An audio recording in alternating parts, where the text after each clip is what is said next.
What's good everyone, OJ here. Welcome back to another video. Today we're talking about one of my favorite franchises of all time. Actually, two of my favorite franchises of all time. We've got Monolith Soft, the developer of the Xenoblade series, and also Super Smash Bros. Nintendo Bandai Namco. What is going on there? Pyra and Mythra in Super Smash Bros. From Xenoblade Chronicles 2, and also what we can see from Monolith Soft in 2021, now that we're actually in 2021, and I can talk about this some more because I get asked normally pretty much on my show or my live stream every day, hey OJ, what do you think about this? What's happening next with Monolith Soft? So let's discuss it again, because guess what? We've got some characters from Super Smash Bros. Ultimate coming in. So you think maybe there might be a connection there? Might be just a little bit of a connection? Maybe, just maybe. But before we get into all this, guys, please make sure you hit that like button, and also that you subscribe if you enjoy the daily content on the show. So now that we got that out of the way, let's go ahead and get right into it. We should start with Super Smash Bros. Ultimate, and then we'll kind of move our way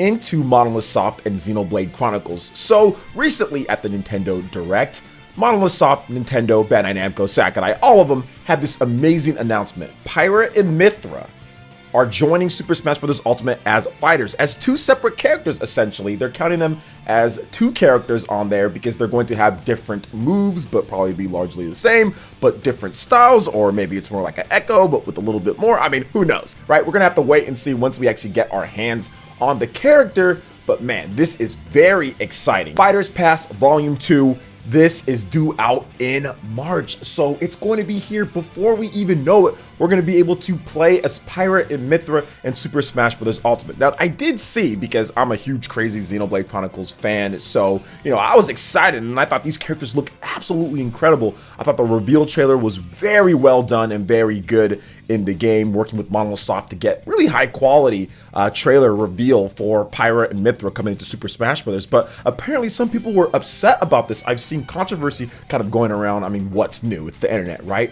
But here's what I would say.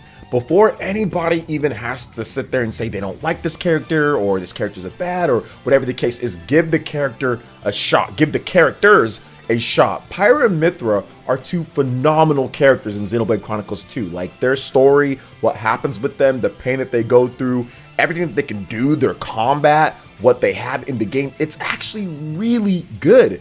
They are very well developed characters. They're characters that have a bunch of cool movesets and what they can do. Like, it's something that really, if you haven't played the games, I think once you actually start maybe learning about it, or you watch somebody else play it, you start seeing why there's such a high level of, you know, like just love and passion for these two characters. And I think that with Xenoblade Chronicles 2 doing pretty much the best Monolith Soft selling game, right? That is the best Monolith Soft selling game, best Xenoblade selling game of all time. I think that it was very important for the future of the franchise and for the future of Monolith Soft and Xenoblade that there is more representation in Super Smash Bros. Than just one character, right? This is their JRPG. This is their, well, one of their main JRPGs. Obviously, action RPG. They have Fire Emblem. They have Pokemon. They have some RPGs that are bigger, but Xenoblade has the possibility, has the potential to even be bigger than maybe Fire Emblem, because it is an action RPG. They just have to kind of shore up some of the other things around with Xenoblade, and I think that they're going to get more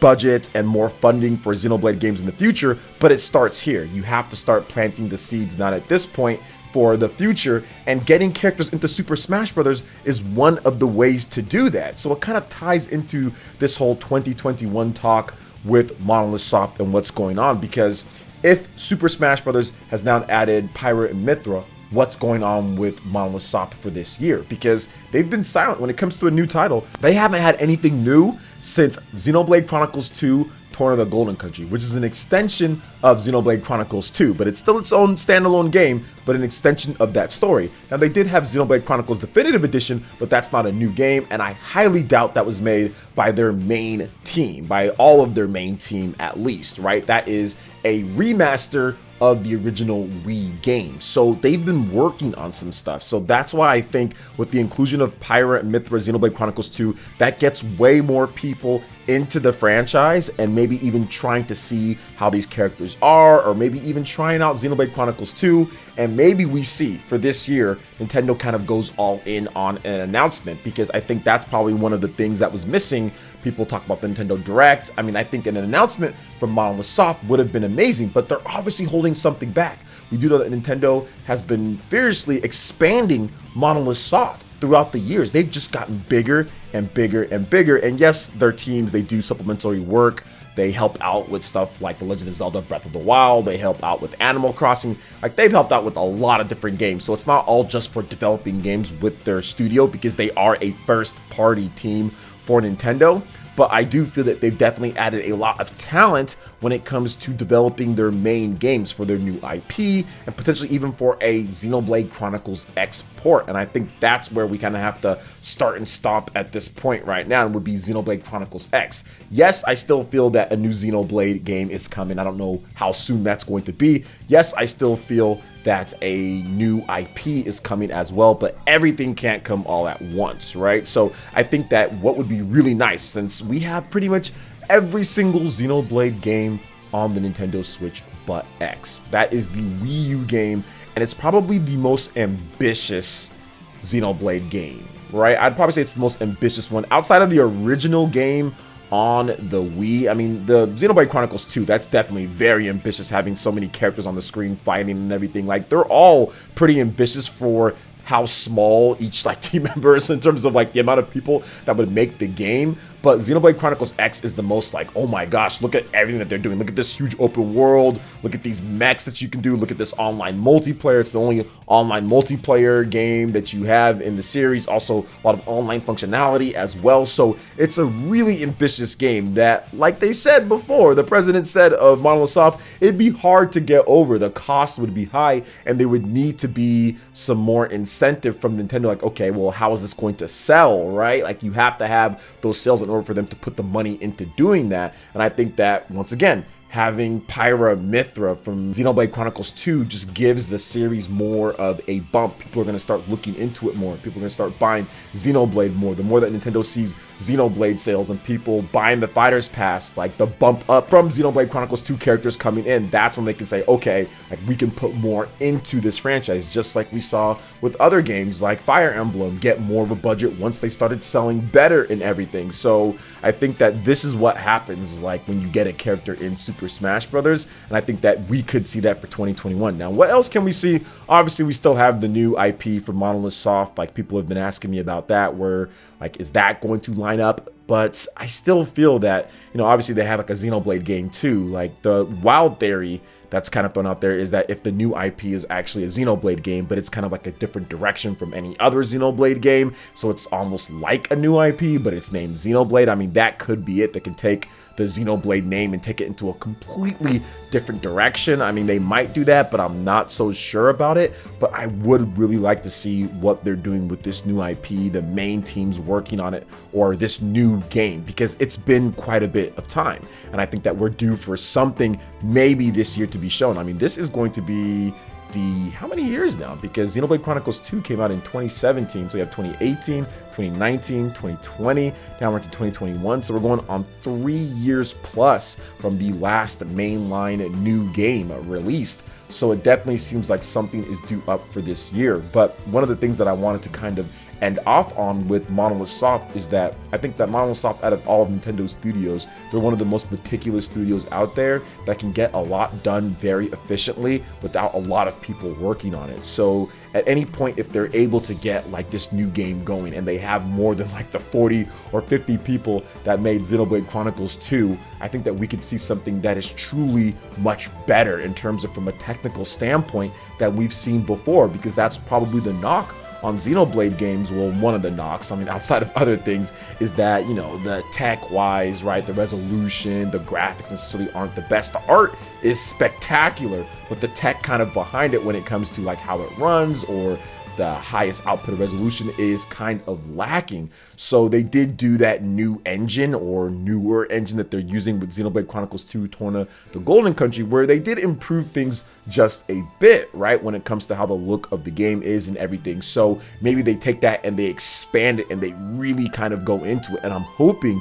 that the next game kind of does that, because that's the one knock that maybe is keeping this game from maybe just jumping up just a little bit more in terms of from people's eyes, is just the visual test from what people see at first. Now, once people actually get into it, I mean, it's a coin flip for some whether they're going to like it or not based on whatever they enjoy in RPGs. But I think that if they really kind of went in and made the graphics, you know, better than what we've seen, because this is honestly some of the best what I've seen from Pyra Mythra with Super Smash Bros. Obviously Smash, different type of game, but they just look so great in here and how they animate and move. So I'm hoping that Monolith Soft can kind of take that next step with their next game, right, with what they're doing, because they have been getting better and better as the years go along. I mean, it's been a while, right? So we'll see what happens. I think Monolith Soft for 2021 is going to be interesting. I would guess that we would get something maybe by around E3 time or so.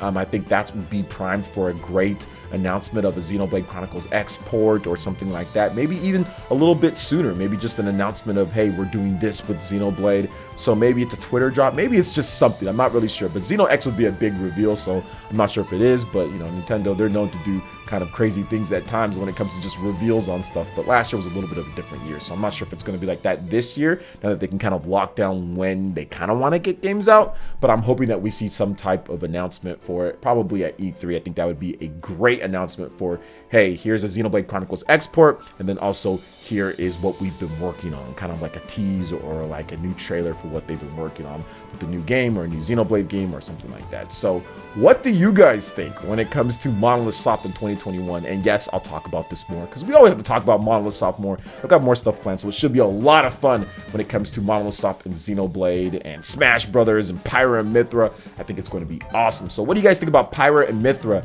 joining Super Smash Brothers Ultimate? And what do you think about Xenoblade Chronicles 2 as well, and just Xenoblade Chronicles X and the potential to get all of the Xeno games on one system? The ultimate Xeno system would be the Switch. What do you guys think about all of this?